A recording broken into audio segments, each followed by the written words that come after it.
Amoureux de la 3D, bonjour! Dans cette série de vidéos, je vous partage ma collection de Blu-ray 3D et ici je vous présente les films commençant par la lettre I et par la lettre J. On commence tout de suite avec un steelbook de I Frankenstein. Donc c'est bien la version 3D. Je n'ai pas encore regardé ce film. Ça a l'air bien nanardesque comme il faut.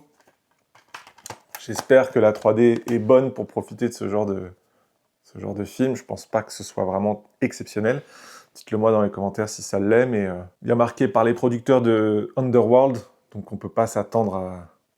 Underworld, j'aime bien, mais voilà, je sens le film un peu oubliable. Ensuite, un film un peu mal aimé d'ailleurs, une suite, mais que moi j'aime bien. Je trouve la 3D très réussie d'ailleurs. Il s'agit de Independence Day Resurgence, et vraiment la suite est cool. La 3D est très bonne d'ailleurs, on a vraiment une très belle conversion. Je pense pas que ça ait été tourné en 3D. Mais ouais, franchement, si vous l'avez pas vu celui-là, il est top. Et il me semble que je l'ai acheté d'occasion pour pas bien cher. Et on le trouve encore pareil, autour des 3-4 euros facile dans les magasins d'occasion. Ensuite, on arrive avec un film de chez Marvel. Il s'agit du troisième film Iron Man 3 en 3D.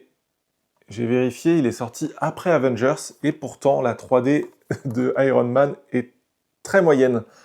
Pas nulle, mais quand tu compares avec ce qu'ils ont fait avec Avengers, franchement, ça n'a rien à voir. J'ai encore mon ticket, je vais voir combien je l'ai acheté. 10 euros quand même, hein. 10 euros. Est-ce que c'est encore le prix qui vaut aujourd'hui? Je pense que vous le trouvez d'occasion facilement dans les...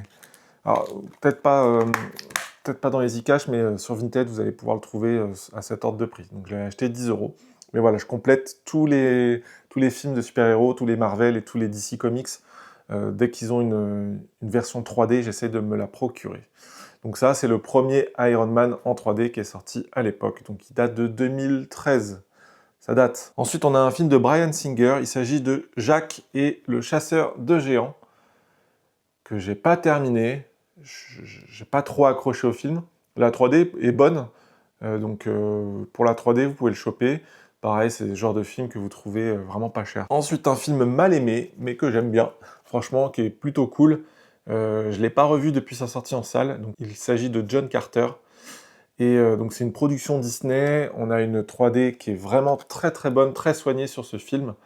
Donc vous pouvez vraiment le choper et le regarder si jamais vous l'avez jamais vu. Regardez-le dans cette version, je pense que ce sera beaucoup mieux que dans la version 2D classique. Ouais, John Carter, à revoir, ça fait vraiment longtemps que je ne l'ai pas vu. On continue avec Jumanji, Bienvenue dans la jungle, qui est une bonne suite, qui est vraiment cool à regarder et qui a une très bonne 3D. Je ne l'ai jamais vu en 2D et je pense que je le regarderai jamais en 2D parce que la 3D vraiment rajoute un peu plus d'ambiance à ce film.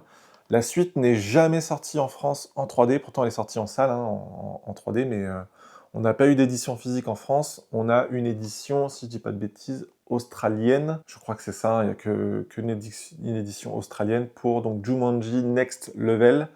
Et moi je me suis fait un custom, donc je l'ai en version custom, que je vous présenterai, j'imagine, dans une prochaine vidéo. Ensuite, un film très particulier, qui est pas facile à aimer, Jupiter Ascending, donc des sœurs Wachowski. Le steelbook est vraiment beau. Par contre, c'était dans un Easy Cash, et là j'ai arraché l'étiquette, ils l'ont collé sur le steelbook, et ça m'a complètement foiré ma tranche. Mais bon, c'est pas grave, le steelbook est cool, la 3D l'est tout autant, et l'univers est plutôt intéressant, moi je trouve, ça reste un film à découvrir. La 3D rapporte toujours un petit truc en plus, donc vous pouvez le choper dans ce format-là. Ensuite, on a un de mes films préférés, et qui a par chance une 3D exceptionnelle, vraiment. J'y croyais pas quand j'ai vu l'annonce arriver, mais si. Merci à James Cameron d'avoir proposé à Steven Spielberg de faire une belle conversion de son film Jurassic Park, car, je peux vous le dire, la version 3D de Jurassic Park est juste extraordinaire. Déjà, le film, bon, c'est un chef-d'œuvre, hein, je le regarde facilement une fois par an, sans problème. Mais on a une 3D vraiment qui sublime ce film. Et donc là, j'ai le le film dans son étui lenticulaire, que j'aime beaucoup, et donc le meilleur de la saga, et un des meilleurs Spielberg tout court. Et donc on enchaîne avec la saga Jurassic World, hein, qui nous ont proposé donc, le premier Jurassic World, que j'aime beaucoup aussi, avec une 3D exceptionnelle, vraiment pareil, à posséder et à voir en 3D. Ils ont enchaîné avec Fallen Kingdom, qui a vraiment aussi une très belle 3D, je vous le conseille fortement. Et nos amis de chez Turbine, nos amis allemands, nous ont proposé le troisième. Et là, le troisième, je ne sais pas ce qu'ils ont foutu, mais la 3D est vraiment nulle. Je l'ai vu en salle, j'étais très déçu de la 3D. Donc dans cette édition, on a bien la piste audio et la piste sous-titres en version française. Donc vous pouvez vous la procurer hein, chez Turbine. Mais bon, quelle déception. Le film déjà est un peu moins bon, mais on n'a même pas une belle 3D comme sur les deux opus, les 3 opus précédents, mais surtout les 2 opus Jurassic World.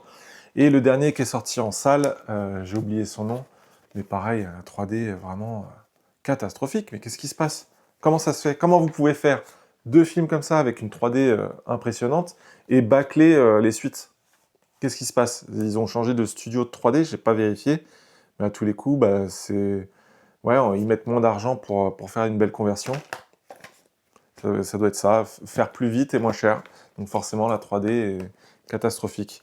Donc c'est dommage parce que ça donne pas envie aux gens d'avoir après le film en 3D à la maison, quoi. Bref, je complète, donc je l'ai.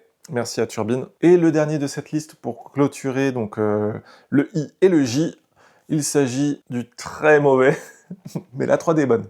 Mais le film, catastrophique. Heureusement qu'il y a la Director's Cut. Il s'agit de Justice League, dans son édition Steelbook avec le 3D et le 4K. C'est un film que voilà, je regarde juste pour voir quelques passages en 3D, parce que la 3D est vraiment très bonne. La 3D est vraiment très très bonne.